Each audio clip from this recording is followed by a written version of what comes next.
మన తెలంగాణలో ప్రయాణిస్తున్నటువంటి 6 గ్యారంటీల దిశగా ఎన్నికల హామీలపై సీఎం రేవంత్ రెడ్డి ప్రత్యేక దృష్టి. ఇప్పటికే ఢిల్లీ, పంజాబ్, తమిళనాడు, కర్ణాటకలో మహిళలకు ఉచిత బస్ ప్రయాణం. ఢిల్లీలో ఎలాంటి పత్రాలు చూపించకపోయినా బస్సులలో ఉచితంగా ప్రయాణిస్తారు. మరి తమిళనాడులో అయితే ఈ యొక్క బస్ ప్రయాణాలు ఫస్ట్ ప్రారంభించారు.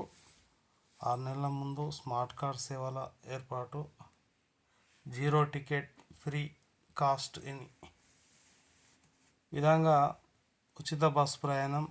ఈ నెల 9 నుంచి తెలంగాణలో మహిళలకు ఉచిత బస్ ప్రయాణం. రాష్ట్రంలో 2018లో మరి రాష్ట్ర ఆదాయం మీద పడే భారం ఎంత అంటే నెలకు 210 కోట్లు. ఇది మరి దేనిపైన విధిస్తారో తెలియదు. ఇప్పటికే అప్పుల్లో ఉన్న తెలంగాణ ఆర్టీసీ, ఆటో డ్రైవర్లకైతే చాలా పెద్ద నష్టం జరుగుతుంది. ఆ ఓలా ఆటో కానీ ఇంకా వేరే ఏ ఆటో అయినా సరే. తెలంగాణ జనాభాలో 48.50 ఎమ్మెల్యేలు ఉన్నారు. రాష్ట్ర బడ్జెట్లో సగం ఆర్టీసీకి ఇవ్వాలని పలు సంఘాల డిమాండ్.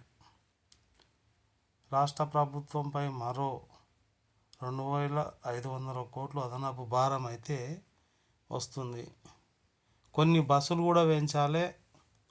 మరి రాష్ట్ర ప్రభుత్వం ఏం చేస్తుందో ఏమో.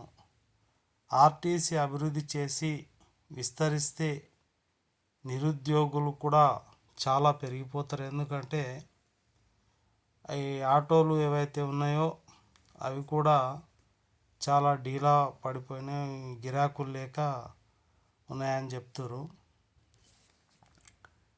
ఉచిత బస్సు ప్రయాణం మహిళలు చాలా చాలా ఉన్నాయి.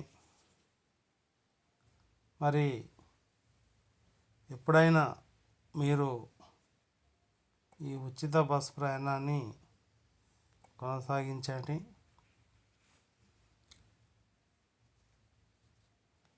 ఎక్స్ప్రెస్లో కూడా చాలా బాగా తిరుగుతారు. కొన్ని ఇబ్బందులు అయితే వస్తాయి రాష్ట్ర ప్రభుత్వానికి. మొత్తం ఫ్రీ కాకుండా ఎంతో